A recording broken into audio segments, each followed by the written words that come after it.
بسم اللہ الرحمن الرحیم۔ اس سے بڑا مذاق میرے ساتھ زندگی کیا کرے گی۔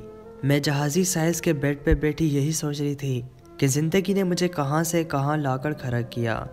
آج اتنے ارمانوں کے بعد میری شادی ہوئی، تو وہ بھی ایک ایسے لڑکے سے جسے میں نے خود پال پوس کر بڑا کیا تھا، جو کہ مجھ سے تقریباً 10 سال چھوٹا تھا۔ زندگی واقعی انسان کو مذاق بنا کر چھوڑتی ہے۔ میرے ساتھ بھی ایسا ہی ہو رہا تھا۔ میرا دل خون کے آنسو رو رہا تھا، کیونکہ میں ایک خوبصورت اور نوجوان لڑکی تھی۔ میں نے سوچا تھا کہ میری شادی کسی اچھے گھرانے میں ہوگی، پر پھپھو نے میری شادی اپنے 13 سالہ بیٹے کے ساتھ کر دی۔ پر یہ ہوا کیسے؟ یہ بھی ایک دل خراش کہانی ہے۔ وہ ایک سرد صبح تھی جب میں پیدا ہوئی۔ میرے رونے کی آواز سن کر میری پھپھو جان نے یہی کہا تھا کہ یہ تو کسی چمگادڑ کے بولنے کی آواز ہے، یہ انسان کی نہیں لگتی۔ یہ دیکھ کر سب لوگ ہنسے تھے۔ یہ بات مذاق سے زیادہ میرے لیے اس وقت حقیقت بن گئی جب میری ماں میری پیدائش کے وقت ہی فوت ہو گئی تھی، اور پھر اس کے بعد مجھے سبز قدم والی مشہور کر دیا گیا۔ جو بھی میرے گھر آتا پھپھو اسے یہی کہتی کہ یہ بڑی منحوس ہے، اس کی وجہ سے اس کی اپنی ماں مر گئی، تو سوچو اب یہ ہمارے گھر میں کیا تباہی لائے گی۔ مجھے تو کوئی بھی اپنے گھر لے جانے کے لیے تیار نہیں تھا۔ تو پھر میری پھپھو کو شور نے زور دیا کہ تم اس طرح اپنی بھتیجی کو اکیلا مت چھوڑو، تم اس وقت اس کی مدد کرو، بیچاری وہ ابھی 9 عمر ہے، ابھی پیدا ہوئی ہے، تو وہ کہاں جائے گی، اس کا تو باپ بھی اس دنیا سے چلا گیا ہے۔ بس اسی لیے میں سبز قدم والی مشہور ہو گئی تھی، کیونکہ میرے ابا تو میرے دنیا میں آنے سے 3 مہینے پہلے ہی چل بسے تھے۔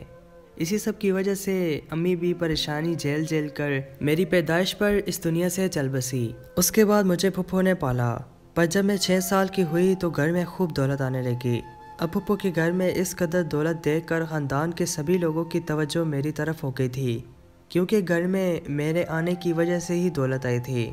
پھپھو سب سے یہی کہتی کہ یہ تو بڑی خوش قسمت نکلی، میں اسے بدقسمت سمجھتی تھی، پر دیکھو تو صحیح، اس کے آنے سے میرے گھر کے حالات سدھر گئے، شاید اس کی دعا لگی ہے۔ میں پھپھو کی باتیں سنتی تو حیران رہ جاتی۔ پہلے تو پھپھو مجھے منحوس اور سبز قدم والی کہتی تھی، اب اچانک میری تعریفیں شروع کر دی۔ شاید ایسا ہوتا بھی نہ اگر درمیان میں ایک واقعہ نہ ہوتا۔ ہوا یوں کہ مجھے میری خالہ اپنے گھر لے کر گئی۔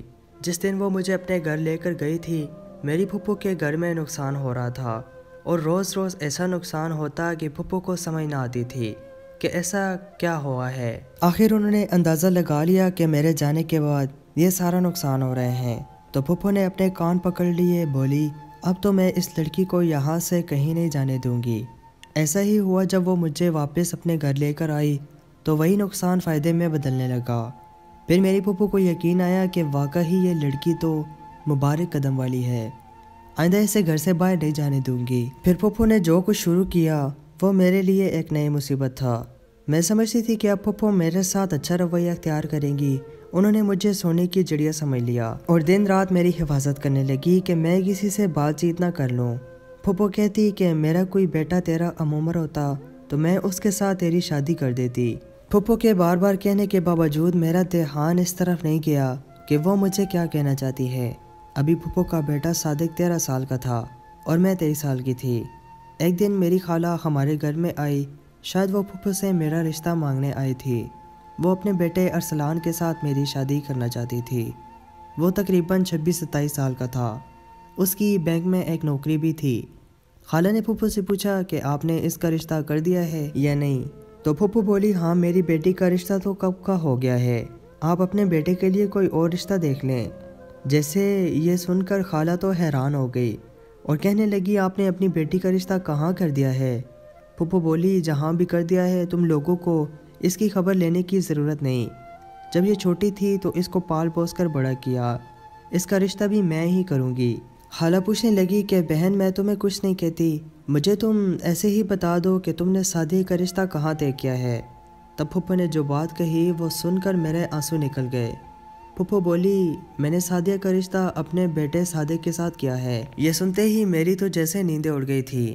میں نے یہ بات سنتے ہی پھپھو کے سامنے آ گئی اور کہا آپ یہ کیا کہہ رہی ہیں پھپھو؟ پھپھو کہنے لگی تم ہماری باتیں سن رہی تھی، بہت شوق ہے تجھے شادی کرنے کا۔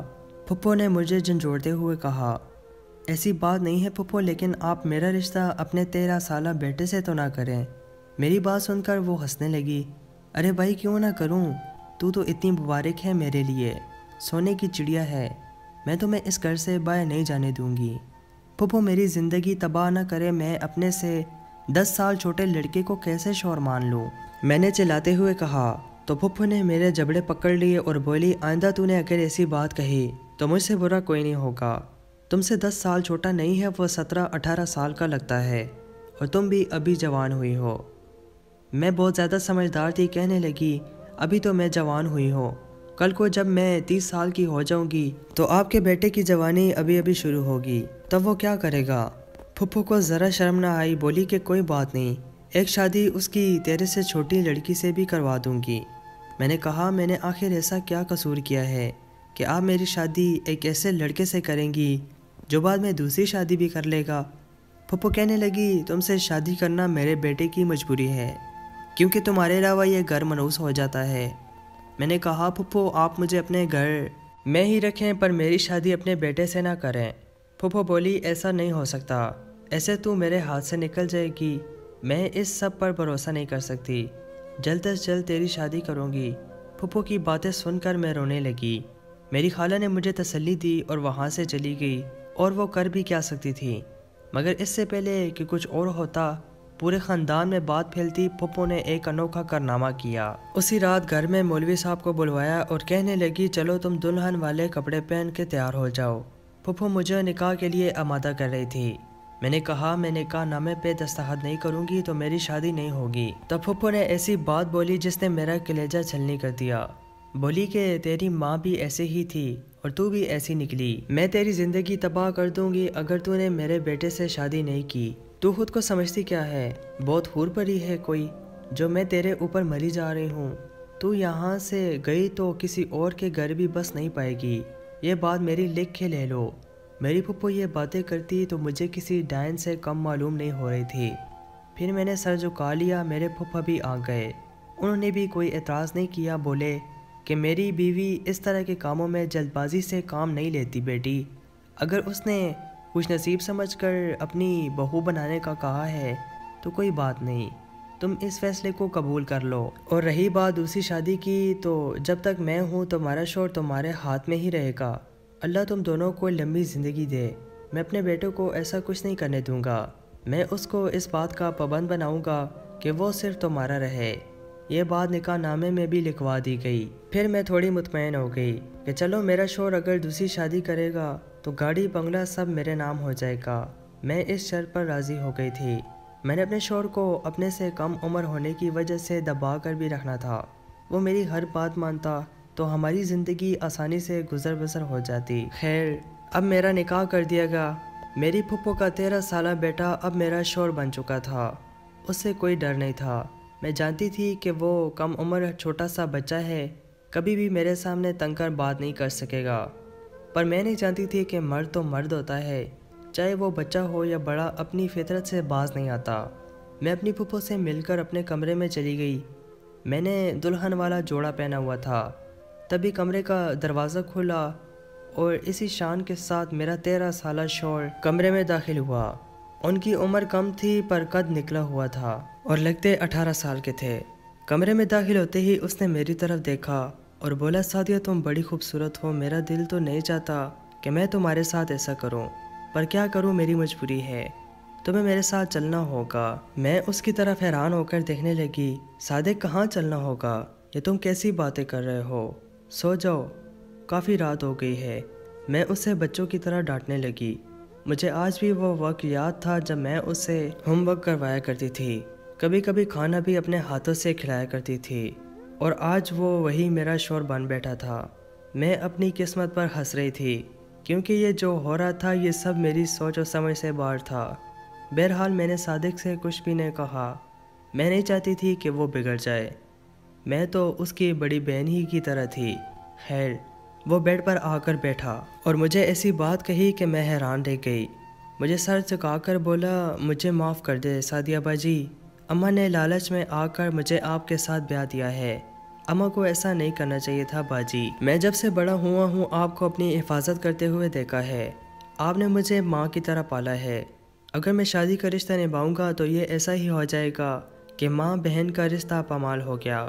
میں ایسا سوچ بھی نہیں سکتا باجی، میں آج بھی پہلے ہی کی طرح ہوں۔ اگر آپ چاہو تو اس بات کی تصدیق کر سکتی ہو۔ آپ کچھ دن رہ کر دیکھ لو، میں آپ کو ہاتھ تک نہیں لگاؤں گا، ہم بہن بھائی کی طرح ہی رہیں گے، پر ایک رات آپ کو میرے ساتھ چلنا ہوگا، اور وہ رات آج ہی کی رات ہے۔ میں صادق کی باتیں سن کر حیران رہ گئی۔ ایک طرف وہ مجھے بہن کہہ رہا تھا اور رات کو اپنے ساتھ کہیں چلنے کا بھی کہہ رہا تھا۔ میں نے کہا، صادق میں سمجھی نہیں کہ تم کیا کہنا چاہتے ہو، میں تو پریشان ہوں، سمجھ نہیں آتا کہ کیا کروں، پر تم مجھے یہاں سے بھی چلنے کا کہہ رہے ہو۔ صادق بولا، میں چھوٹا تو ہوں مگر میں آپ کی حفاظت کر سکتا ہوں، کیونکہ میں ایک مرد ہوں اور میں آپ کو جہاں لے کر جاؤں گا اس کے بعد تمہاری زندگی میں کوئی پریشانی اور تکلیف نہیں آئے گی۔ تم بس چلو میرے ساتھ، میں تمہیں یہاں سے نجات دلاؤں گا، پھر تم اپنی زندگی میں خوش رہو گی۔ اس نے کہا، جوڑا پہن ہی رکھو، اتارنا نہیں، چلو ہم ابھی اس گھر سے نکلتے ہیں۔ اس کے بعد صادق نے مجھے اپنی گاڑی میں بٹھایا اور چل پڑا۔ صادق چھوٹی سی عمر میں اپنی گاڑی چلاتا تھا۔ کافی دیر گاڑی چلنے کے بعد اس نے گاڑی روکی اور پھر کسی کو فون کرنے لگا، کہاں ہو تم؟ دوسری طرف بندہ صادق کو پتہ بتانے لگا۔ پھر صادق نے اس پتے پر پہنچنے کے لیے گاڑی گھما لی۔ 10 منٹ کے بعد تقریباً ہم ایک مسجد کے قریب پہنچے۔ میں نے دیکھا مسجد روشنیوں سے جگمگا رہی تھی، حالانکہ اس وقت رات کے 2 بج رہے تھے۔ میں دلہن کی طرح سجی ہوئی تھی۔ میں گاڑی سے اتر کر اندر آئی۔ صادق کہنے لگا، میں آپ کو اللہ کے گھر لے کر آیا ہوں، اب سے آپ یہیں رہے گی۔ یہ تم کیسی باتیں کر رہے ہو صادق؟ اللہ کے گھر میں دلہن کا کیا کام ہے؟ میں یہاں کیوں رہوں گی؟ مجھے یہاں کون رہنے دے گا؟ مسجد میں تو صرف مرد ہی آتے ہیں۔ تب وہ بولا، ایسی بات نہیں ہے باجی، آپ بس اندر آئیں، آپ کو ساری حقیقت پتہ چل جائے گی۔ میں اندر گئی تو ہر طرف روشنیاں جگمگا رہی تھی۔ ایک کونے میں سفید کپڑے میں موجود ایک نوجوان بیٹھا تھا جس نے نظریں جھکا رکھی تھی۔ میں نے پوچھا، یہ کیا ہے؟ صادق کہنے لگا، یہ آپ کا شور ہے۔ یہ کیا مذاق ہے؟ صادق، مجھے سچ بتاؤ۔ دیکھو باجی، میں تمہیں دوسری جگہ بھی لے کے جا سکتا تھا، پر اس وقت تم کو یہ لگتا کہ شاید میں تم سے دھوکہ کر رہا ہوں یا تمہیں بیچ کر جا رہا ہوں، لیکن میں اللہ کے گھر کو گواہ بنا کر یہاں لایا ہوں تاکہ تم کو مجھ پر کوئی شک نہ رہے اور تم یہ نہ سمجھو کہ یہ مجھے بیچ کر چلا گیا ہے۔ میں یہاں تمہاری شادی کروانے لایا ہوں، اور یہ نوجوان بہت ہی عمدہ طبیعت کا مالک ہے، اس کا نام ثاقب ہے، تم اس کے ساتھ رہو گی تو زندگی بھر کے غم بھول جاؤ گی۔ پھر صادق نے کہا، میں اپنے ہوش و حواس میں طلاق دیتا ہوں۔ یہ سن کر مجھ پر بجلیاں گر پڑی تھی۔ کہنے لگا، میں تمہیں یہاں لانا چاہتا تھا، اب باقی کا سفر آپ خود طے کریں گی۔ اس کے بعد میرا ہاتھ پکڑ کر نوجوان کے پاس لے گیا اور بٹھا دیا۔ تھوڑی دیر کے بعد ایک مولوی آیا اور کہنے لگا، تمہیں یہ شخص قبول ہے؟ میں نے کہا، جی ہاں، آپ ہمارا نکاح پڑھائیں۔ اور میں یہ دیکھ کر حیران ہو گئی کہ صادق اتنا ذمہ دار کب سے ہو گیا۔ اور پھر مولوی صاحب نے میرا نکاح ثاقب کے ساتھ پڑھا دیا۔ ثاقب کو میں نے پہلی نظر میں دیکھا تو ڈوب ہی گئی۔ وہ بہت ہی دیانتدار، ایماندار انسان لگتا تھا۔ صادق میری زندگی سے جا چکا تھا۔ پھر ثاقب نے کہا کہ میں آپ کو بہت خوش رکھوں گا۔ مجھے آپ کے چچا زاد بھائی نے کچھ بتایا تھا۔ اس نے بتایا تھا کہ آپ کی امی آپ پر ظلم کرتی ہے اور آپ کی شادی بھی اپنے 13 سالہ بیٹے کے ساتھ کرنا چاہتی ہیں۔ صادق آپ کی بہت عزت کرتا ہے اور وہ ہمیشہ سے ہی آپ کا نام بڑے ادب سے لیتا تھا۔ صادق شروع سے ہی آپ کو اپنی بہن مانتا ہے۔ یہ سب تو آپ کی امی نے کیا ہے کہ ایک دوسرے کو شادی کے بندھن میں باندھ دیا ہے، حالانکہ صادق ایک دوسری لڑکی کو پسند کرتا ہے اور اسی سے شادی کرنا چاہتا ہے۔ یہ سن کر میں حیران رہ گئی۔ صادق نے بھی اس بات پر سر ہلا دیا اور بولا، بس اب آپ اپنے شوہر کے ساتھ رہیں گی اور اماں آپ کا کچھ نہیں بگاڑ سکتی، انہوں نے آپ کو میرے حوالے کیا تھا، اب میں جانوں اور میری زندگی، اب وہ مجھے کچھ نہیں کہہ سکتی، نہ مجھ پر پابندی لگا سکتی ہیں کہ کس کے ساتھ شادی کروں اور کس کو چھوڑ دوں۔ صادق یہ کہہ کر اٹھ کر چلا گیا۔ ثاقب نے میرا ہاتھ پکڑا اور بولا، چلو اندر چلتے ہیں، میں تمہیں اپنی زندگی کا ایک راز بتانا چاہتا ہوں۔ میں نے کہا، ٹھیک ہے۔ میں صادق کے جانے کے بعد پریشان بھی تھی کہ نئے لوگ ہیں، بالکل اجنبی ہیں، کہیں میرے ساتھ کوئی ظلم ہی نہ کریں، پر ایسا نہیں ہوا۔ وہ مجھے کمرے میں لے گیا اور بولا، آج سے یہ گھر تمہارا ہے۔ بس راز بتاتا ہوں، وہ یہ کہ میری پہلے بھی ایک شادی ہوئی تھی۔ یہ سنتے ہی میں پریشان ہو گئی، لیکن ثاقب نے بات کو آگے بڑھایا اور کہا، میں اپنی بیوی سے بہت محبت کرتا تھا، وہ ایک امیر زادی تھی، پر اسے میرا سادہ زندگی پسند نہیں آیا۔ ایک دن وہ مجھے چھوڑ کر چلی گئی، میں نے بھی اسے طلاق دے دی اور اب میں زندگی میں اکیلا تھا۔ میں شاید زندگی بھر شادی نہ کرتا، کیونکہ محبت کرنے کے بعد انسان میں کسی دوسرے کو چاہنے کی خواہش نہیں رہتی۔ پر میں نے سعدی کے منہ سے آپ کی کہانی سنی تو میں مجبور ہو گیا کہ میں آپ کا سہارا بنوں۔